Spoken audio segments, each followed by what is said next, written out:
Maverick News, the antivirus program for your mind. And now, the Freedom Reporters.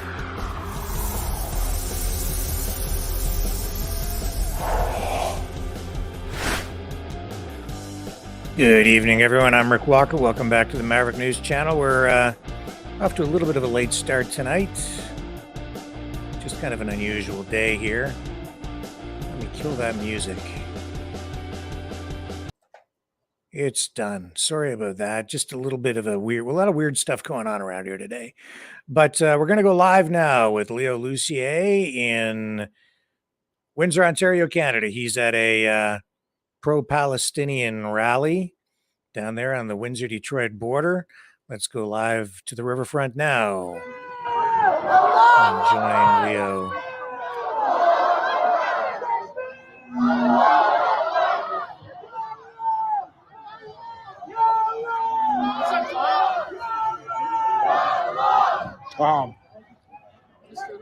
How are you? Good, how are you? Stay out of trouble? Yeah, for sure. Are you Palestinian? What's up? You're not Palestinian, are you? No, I'm Lebanese. Lebanese? Close enough. Yeah, right? So there's another. I'm not going to put you on camera. It's okay. Can I? No. Okay. Then I won't. I don't know. Your followers, I'm not sure. Oh, come on. My followers are good.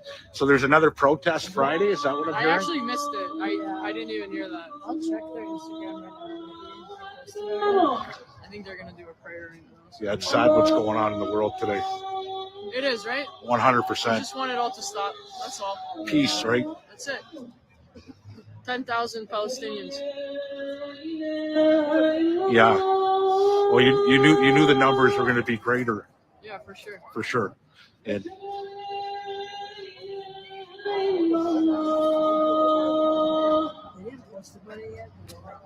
I didn't hear him so say it. we had a big fire right next door here. I know, right? That's what You I can was still thinking. smell the smoke. It's Yeah, still going on. Was it in the park? Or? Yeah, it's from far end of the park, Christmas lights.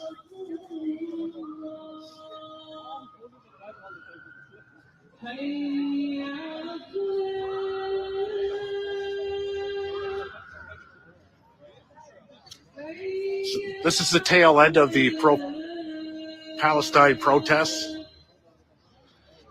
Windsor, Ontario. McDougall at the Tecumseh Kennedy Collegiate High School. Oh, I see that. You went to this school, didn't you? Yeah, I did. Yeah, You I see thought it? so. Yeah, All right, yeah, you know, see, I'm hanging out right here. For a second. Just said you, because we're both going home anyways in separate days. I still didn't know if he was coming or not. Very last minute. Yeah, it's good. The police helped us out. Did they? Like, yeah, for sure. They did a good job. They do, The yeah, Windsor yeah. Star one. Yeah, like they would guide the route and stuff. What do you think of the government designating pro-Palestine protesters as terrorists? I mean, you're here, you see it. Well, Does it look like terrorism? I'm part of the trucking convoy too, so I'm a terrorist, right? Right, exactly. Any type of resistance to the Canadian government, we're terrorists, right? Right. So the convoy shut Canada down. Yeah, it was an embarrassment to the government, so they designated us as misogynists, Everything. racists, Everywhere in the terrorists. books.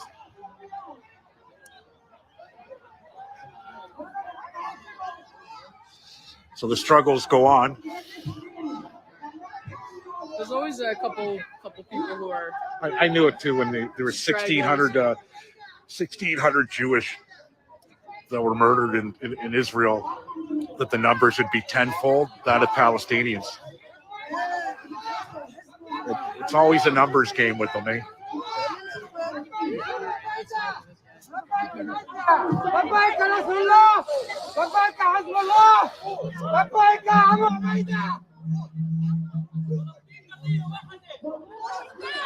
Yeah, you always have one. Can or you two. translate that for me? Who's being? Can you translate that for me? I honestly missed what just happened there. Who's fighting? I don't know. Baba. Nobody's fighting, are they? No, I mean, there's always one or two people at every protest that like spew shit that. All they caught from that was Hezbollah, right? That's all I got too. I don't speak the language.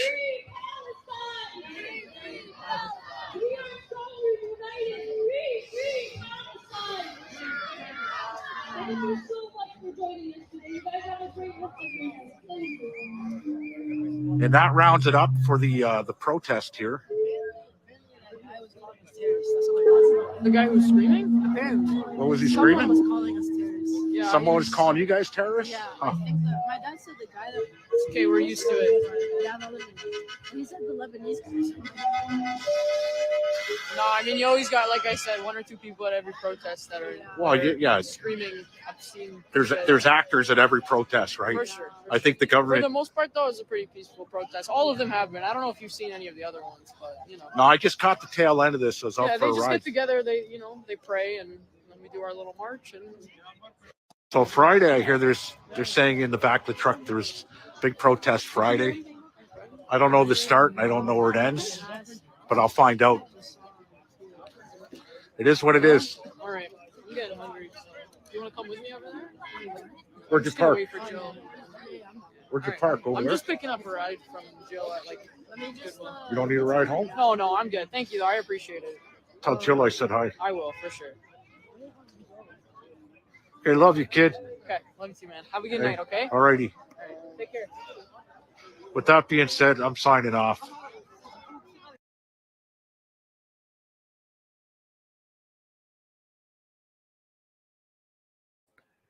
And that was live coverage with Leo Lucier, Mouth of the South, Windsor, Ontario, right there on the Windsor-Detroit border.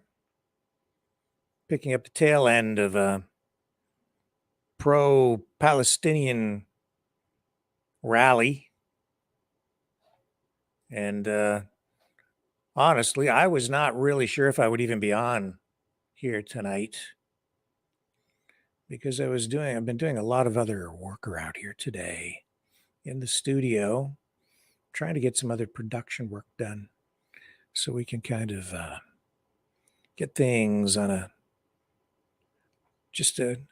fresher trajectory with the program.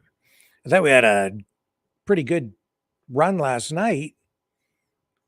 2 programs, great interview with Andrew McGillivray from Veterans for Freedom last night. But here I am. I'm sitting here and we're broadcasting. So give me a moment. I'm going to take a little break and I'll come back and we'll talk in just a moment.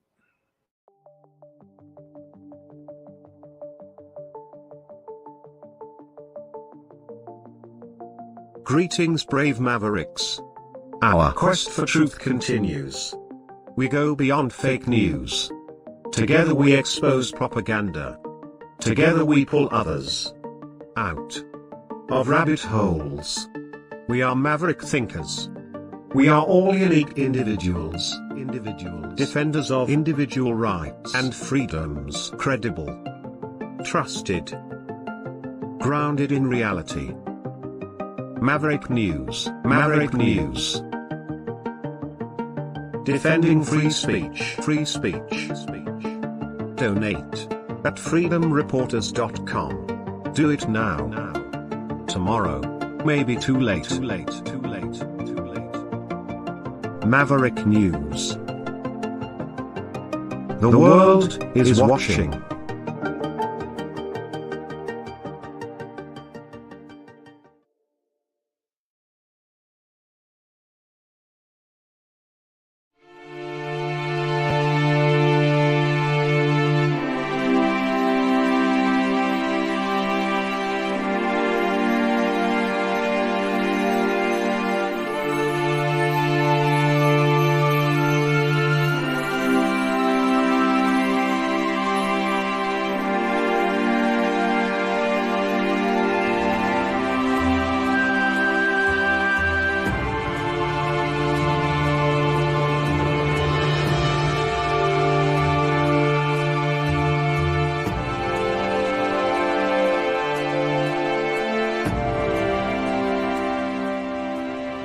Maverick News. The world is watching.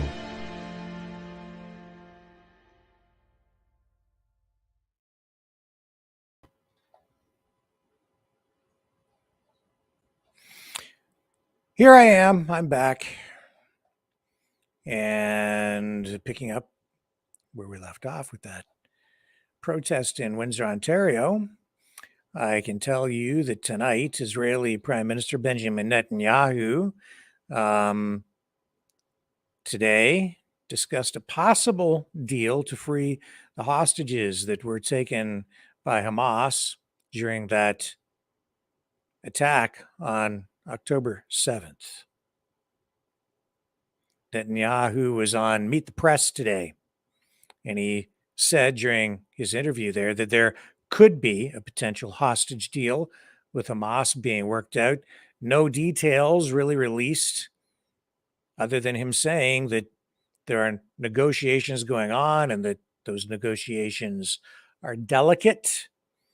Mainstream media, I noticed the headline from CBS News is saying that the negotiations are happening quietly. I don't know how quiet things are when you're on NBC, ABC, CBS. The reports are all over the place. I don't know how quiet those negotiations are exactly. They clearly are not releasing a lot of details. It's been about a month or so now since, over a month since those people were taken hostage. 220 people taken by Hamas after more than 1,200 Israelis were slaughtered in that surprise attack targeting civilians.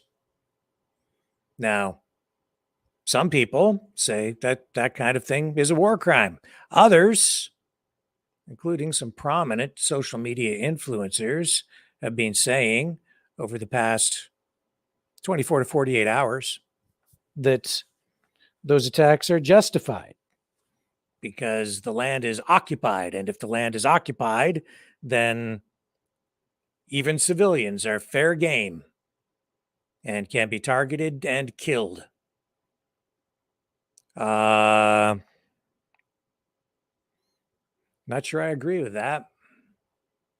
In addition to that, because military service is so common and even somewhat mandatory in Israel, there have been comments made again by such social media influencers that because a lot of the people who were killed had performed military service for Israel, that they were also fair game. I'd be interested in knowing what your comments or thoughts are in that regard, as tonight people are crossing their fingers, hoping and praying that those hostages might be released. We have a clip here of Netanyahu on Meet the Press. Let's run some of that for you here now. I'll bring it up here. Not sure where we're at on this clip, but I'll get it for you here so you can hear what he had to say today on Meet the Press, ABC. Actually, I think this is NBC. Yes, sorry.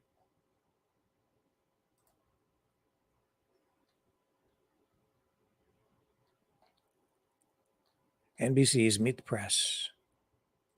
Benjamin Netanyahu. And here he is. Successors are coming up. That's important as well. Let's talk about what's happening at El Shifa Hospital. There are reports that there's been a loss of power, which has caused the death of patients and even some infants. And I know that Israel has said Hamas is headquartered there. Even if that is the case, does that justify jeopardizing the lives of sick people and babies, Mr. Prime Minister? No, on the contrary, we offered actually last night to give them enough fuel to operate the hospital, operate the incubators and so on, because we have obviously no battle with patients or with civilians at all. And I think every civilian death, every dead baby is a tragedy. But that tragedy should be placed squarely at the responsibility of Hamas, that is keeping its military installations inside hospitals, its command posts inside hospitals, inside schools, inside UNRWA, UN facilities, and so on. So we obviously don't want to give them immunity, but at the same time, we're sensitive to this issue. So we offered this help. They've refused it. I've offered something else. I've said, let's build field hospitals. I asked the Emirates. I asked the French president who sent a floating hospital ship.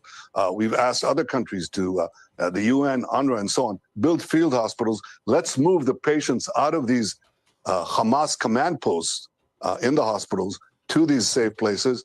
So far, they moved a few patients, not enough. I hope more will move. We're trying to deal with this as carefully as we can while not giving sanctuary to Hamas. I just want to be very clear, though, on the fuel, because the Red Cross says it is ready to get fuel into Gaza, into these hospitals that so desperately need it, where lives depend on it. Do you have a plan to get the fuel in and to get the fuel to these hospitals? Well, we just offered Shifa Hospital the fuel. They refused it. So the fuel to run the hospital. See, what happens is they want the Hamas that is hiding in the hospitals and placing itself there, doesn't want the fuel for the hospitals. They don't give a hoot about the patients. They don't give a hoot about the civilians. Their spokesman said this. They said, Hamas is underground. Above ground, the civilian population, that's Israel's and the UN's responsibility. They don't care about the civilians. They don't care about the patients. But they want to get fuel that they'll take from the hospitals to their tunnels, to their war machine, the electricity they need to fire the rockets. They fire 10,000 rockets as we speak in Israel against Israel cities. And they continue to fight from those underground bunkers. So what we have to do is separate the two. We'll try to help those who need it in the hospitals, but not help the Hamas war machine. Let's talk about the hostages. There are reports that there is a possible deal that would involve getting out women and children and the elderly. How close are you to reaching a deal to get more of the hostages out? Well, Kirsten, I can say that we weren't close at all until we started the ground operation. In fact, we heard that there's an impending deal of this kind or of that kind, and then we learned that it was all hokum. It was nothing. But the minute we started the ground operation, things began to change. So is there a potential deal, Mr. Prime Minister? Is there a potential deal? There could be, but I think the less I say about it, the more I'll increase the chances that it materializes. And it's a result of pressure, military pressure, the extraordinary work that the IDF is doing, putting pressure on the Hamas leadership. That's the one thing that might create a deal. And if a deal is available, well, we'll talk about it when it's there. We'll announce it if it's achieved. Do you know where all of the hostages are being held right now, Mr. Prime Minister? We know a great deal, but I won't go beyond that. Okay. There are a lot of mixed messages, as you know, coming out about what has been agreed to as it relates to humanitarian pauses. Can you be very clear for our audience? What has Israel agreed to in terms of daily humanitarian pauses? Have you agreed to 4-hour daily pauses?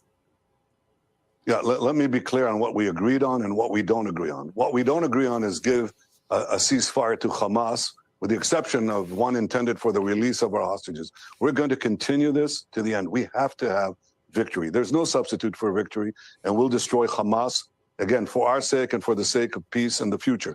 But in addition to that, we're fighting a war in which we are doing our best in a way that very few armies have done, to give a corridor, a safe corridor for civilians to get out of harm's way. As we're doing that, Hamas is firing on the safe corridors that we're giving to the Palestinian civilians. So against all these obstacles, we're still calling on civilians to leave. And for that, we create pauses. That is a 4-hour pause, 3-hour pause, and this in a particular area, while the fighting proceeds elsewhere, to let the civilians out of harm's way. That's what we've been doing. We've been doing this with the cooperation with President Biden and the administration, and I think it's the right thing to do. We've created a humanitarian safe zone in southwest Gaza, below the fighting area, south of the fighting area. We've pushed in humanitarian aid to help those civilians, and I think it's a combination of the two things. Fight Hamas, don't give them safe haven, but allow the Palestinian civilian population to reach a safe zone. Mr. Prime Minister, as you know, even those in the South say they do not feel safe. French President Emmanuel Macron has said there is, quote, no justification for the ongoing bombing of civilians. All over the world, you've seen protesters who are calling for an end to civilian deaths in Gaza. Can you win this war without global support? We will win this war because we have no other choice. There's no life for us. There's no future for us and our neighbors if we allow the axis of terror led by Iran, Hezbollah, Hamas, the Houthis, and their minions to dominate. We have an alliance for peace on the other side. It includes Israel, the United States, the moderate Arab states, and the rest of the civilized world. Now, it's a question, who wins? We have to win. There's confusion in many parts of the world. I have to say, not in the United States. I'm glad to see that the majority of the American people support Israel. They understand that we're fighting the just battle of civilization against barbarism. But those who protest for Hamas, you're protesting for sheer evil. There are a lot of misguided people out there who don't know the facts. You're talking to people who deliberately targeted civilians, who raped and murdered women, who beheaded men, who burnt babies alive, who kidnapped little babies and hostage and Holocaust survivors, you name it. These are the people that you're supporting. Now, you cannot, it's like in World War II, the Allies are fighting the Nazis, okay? Chancellor Kohl of Germany said that Hamas are the new Nazis. So imagine now, the Allies are fighting the Nazis. They've invaded France after they were attacked by the Nazis. They go into the cities of Germany. Obviously, the Nazis are fighting within civilian quarters, and civilians get killed. In fact, many of them were killed. Millions were killed. Now, who do you protest against? Do you protest against the Nazis, or do you protest against the Allies? And what these people are doing is protesting for sheer evil. That's wrong. By the way, it's a condemnation. It's an indictment of higher education in some of our universities. Mr. Prime Minister, as you know, a number of the protesters are protesting the actions by Israel. Even the Secretary of State saying, quote, far too many Palestinian civilians have been killed. Let me ask you this. How many civilian deaths are you willing to bear in order to achieve your ultimate goal of eradicating Hamas? If I had my way, there wouldn't be a single civilian death. If I had my way, no civilians would be killed. If Israel had its way and our calls would be heeded, they'll all be out of harm's way. And in fact, I'm saying this luckily now, unfortunately, hundreds of thousands have moved out of harm's way, heeding our calls and overcoming Hamas's threats at them at gunpoint not to leave the zone of fire. Do you know how many civilians have been killed, Mr. Prime Minister? Do you know how many civilians have been killed? Do you have an accounting of the number? I wouldn't trust the Hamas numbers. When you say Gazan officials, that's Hamas officials. What's your number? What's ISIS your number? officials did. It's lower than theirs. And what is most important, Kirsten, is that we see a steady decline in the number of civilian deaths as our ground action proceeds, because basically people understand that they have to clear the way and they leave. And remember, our goal, and we're taking extraordinary efforts to achieve it, is to minimize civilian casualties. This is our ethos. And here's the problem. We're faced with the most vicious kind of enemy who not only attacks civilians, but commits the other war crime of deliberately hiding behind their civilians. They use them as human shields. Yeah. They fire on our safe corridors that we give to Palestinian civilians. It's not Israel who's doing that. Yeah. So we have to, at once, try to focus our fire on the terrorists, try to minimize the civilian deaths, but at the same time, not give immunity. Because I'll tell you what will happen, Christian. If this system, we'll do everything we can to minimize civilian casualties, but you have to do everything in your power to lay the blame for the civilian casualties on where it belongs, on Hamas. We don't want to make human shields an effective strategy for terrorists. Mr. Prime Minister, I have a few more questions to get through, and I know that we're running out. Okay, that's enough of that for this. So, negotiations continuing to try and get the hostages out. I also know that in Colombia, President Gustavo Petro said he will formally file war crime charges against Benjamin Netanyahu, the Prime Minister of Israel. He actually posted on social media and says that he supported the call by his Algerian counterpart on human rights defenders to gather evidence of war crimes. He says that the Colombian foreign minister would meet with the prosecutor of the International Criminal Court to formally press charges against Netanyahu over what he calls the massacre of the Palestinian people's children and civilians. And it looks like they're trying to put together some sort of a meeting with the ICC within the coming week. As I've said here on this program, people talk about Nuremberg 2.0. I think you might see down the road actual hearings dealing with war crimes, and I would not be surprised at all if you had actors from both sides hauled in front of some sort of court tribunal. But time will tell.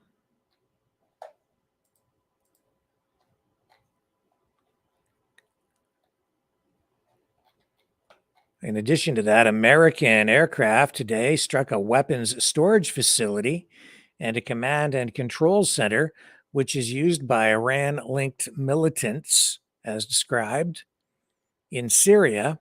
This is the latest round of retaliatory strikes that have been taking place amid attacks on U.S. troops over there. So we know that, and this is very fresh reporting, within the last hour, we've learned that the operation was a response to what the Pentagon is calling ongoing attacks that have resulted in injuries to dozens of American troops by proxy fighters, that, as described by U.S. authorities, that they say are supported by Iran. And they say this is linked to the Israel-Hamas war. The U.S. military says that the strikes are part of a larger strategy of deterrence. They're trying to prevent further escalation, they say, in the region as a result of the Israel-Hamas war.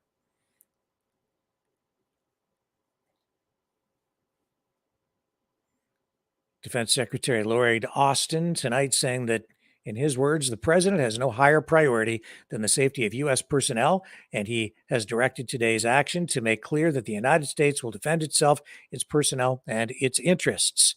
So these strikes are actually the third round of retaliation. And the United States is saying they hold Iran accountable for the attacks against U.S. troops, not just the militia groups.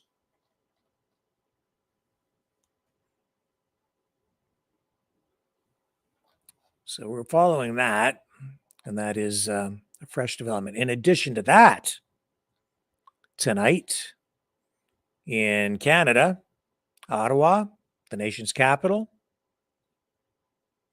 or sorry, I should rephrase that. In Toronto, the capital of Ontario, an Ottawa man was arrested after being allegedly caught on video inciting what police are saying is possible hatred and expressing anti-Semitic views. Ottawa police have charged Mohammed Asadi with breaking several bail conditions, and they now hope to keep him in jail, while the hate crimes unit with Toronto's police service investigates the case. The Crown Attorney says that Toronto and Ottawa's police hate crimes units are working in conjunction with each other on this matter. Crown Attorney Moaz Karimji says that it's important for the public and victims of anti-Semitism that they have confidence in the administration of justice and the rule of law. All of this happening in the face of a rising tide of anti-Semitism, which we are seeing not just across Canada, but around the world. And it is all a result of, well, it's a result of a number of things, I think. It's a result of the war in Israel and Palestine, Hamas. It's also a result of the shifting realities and dynamics politically. The political landscape has shifted. Certainly a lot over the last 3 years, and most noticeably, I would say over the last 6 months. So there is no bail hearing scheduled yet for Assadi. He also faces outstanding charges, which include assault and breaking and entering. And he has not, at this point, been convicted on any of those matters. And in this country, you are still presumed innocent until proven guilty in a court of law. So he will have his day in court. He is entitled to due process, and he will get that. We'll keep an eye on that one as well as time marches on. Let me take a quick break. We'll come back on the other side. Don't go away. More straight ahead. The New World Order. Government overreach. The Great Reset. Mainstream media lies. Now more than ever, independent voices are needed. Donate now at freedomreporters.com. That's freedomreporters.com. Maverick News. The antivirus program for your mind.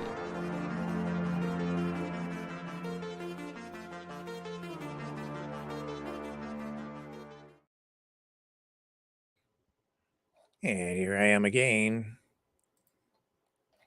And I think this is a story that will probably be of interest to everyone in our audience. Peter Nygard. I'm sure you've heard the name. If it slips your mind, if you can't quite place it, he is that fashion empire women's clothing line designer who was found guilty of 4 counts of sexual assault today. He was acquitted today, though, on a 5th count plus a charge of forcible confinement. This trial took place in Toronto, very high profile case.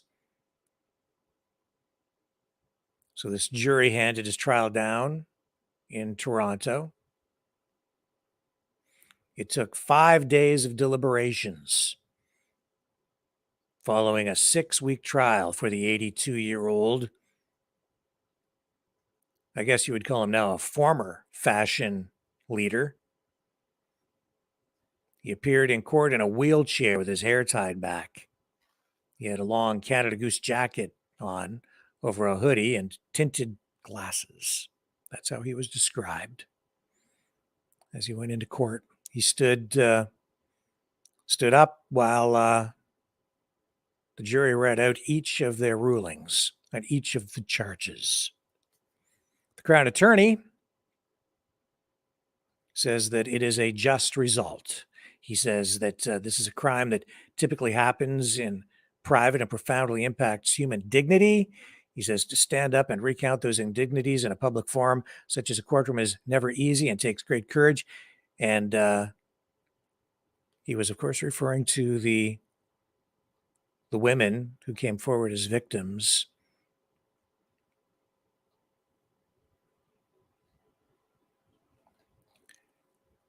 Victims who came forward to testify against Nygard. Nygard pled not guilty to all of the charges. These came from incidents, allegations back in the date back to the 1980s and ran right through until the mid-2000s. Nygard had Brian Greenspan as his lawyer, who says that they are reviewing everything and they'll determine at a later date whether they might try to appeal the case. He says that the jury, and these are his words, he says, the jury has spoken, and we now have to review the rulings that were made to determine whether or not there will be further proceedings. He says Mr. Nygaard is frail and has numerous health challenges that will be part of the position taken when we come back in a number of weeks with respect to the sentence. There were 5 women who came forward with these allegations, and their identities remain protected under a publication ban.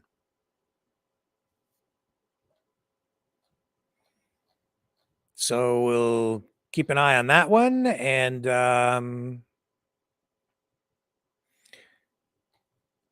we'll see where that goes. The big question now is, what kind of sentence will be handed down to Nygaard? He stepped down as chairman of the company, which he founded in Winnipeg in 1967.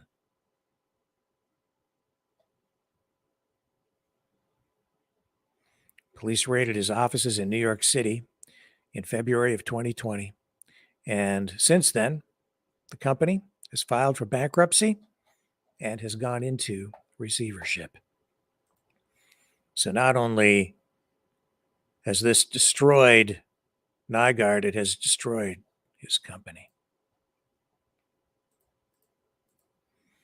Do I have anything else here for you tonight? Let me take a quick look. The Green Party out in British Columbia, Canada, has removed its deputy leader for what they say is unacceptable social media activity. This also ties into, I think, the Israel-Hamas conflict. Well, no, actually it doesn't. It sort of does, because you're still talking about Nazis.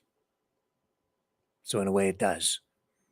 And to this anti-Semitism in a way, but it's really more, I think, related to vaccine mandates, because Sonia Furstenau, who was the deputy leader, I guess, or the deputy leader. I'm sorry, getting the names mixed up because I don't really follow the Green Party a lot. The leader's name is Sonia Furstenau. This is the deputy leader who has been removed. And that's because the deputy leader of the party compared British Columbia's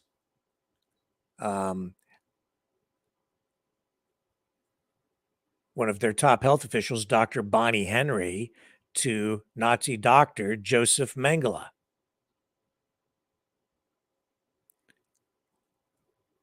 And it's because it says here today, today, this is from the leader of the party, says, today I was made aware of Dr. Sanjeev Gandhi, deputy leader, liking a tweet with an inappropriate comparison between our provincial health officer and Mengele. I find this unacceptable, and I have removed Dr. Gandhi as deputy leader and accepted his resignation as a candidate. Gandhi was named deputy leader back in January. He, I guess, is the former chief of pediatric and cardiovascular and thoracic surgery at BC Children's Hospital, and he has been an outspoken critic of the government's healthcare policies, in particular, their pandemic response. But it's just the reference to Mengele. That's what got him into hot water. Here's a picture of him. Let me share that with you so you can see what he looks like.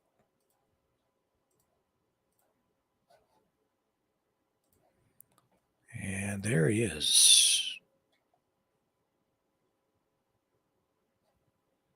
So that's the end of the road for this guy with the Green Party out in BC. Who knows where that'll go? Now that gets us to about 6:45. And tonight, I wasn't even going to come on here tonight, folks, because I have so much other stuff that I've got going on in the background. Super, super busy. And so I am going to dip out early tonight. And thank you, Leo, for just trying to pick up the tail end of that protest down there in Windsor, the Hamas protest. I appreciate you guys joining me here for this shortened version of Maverick News tonight. We've touched on, I think, the important stuff within the last hour, and we'll have certainly more tomorrow night right here on the Maverick News channel. So join me at 6 p.m. Mañana. And when I say mañana, that's Spanish. Okay. Because somebody was confused the other day, and they thought I was saying Monday. No, it's Spanish for tomorrow. So I will see you tomorrow, right here. Same bat time, same bat channel. And I have to find the closer here. Where'd you go, closer? There it is. Catch you all on the flip side.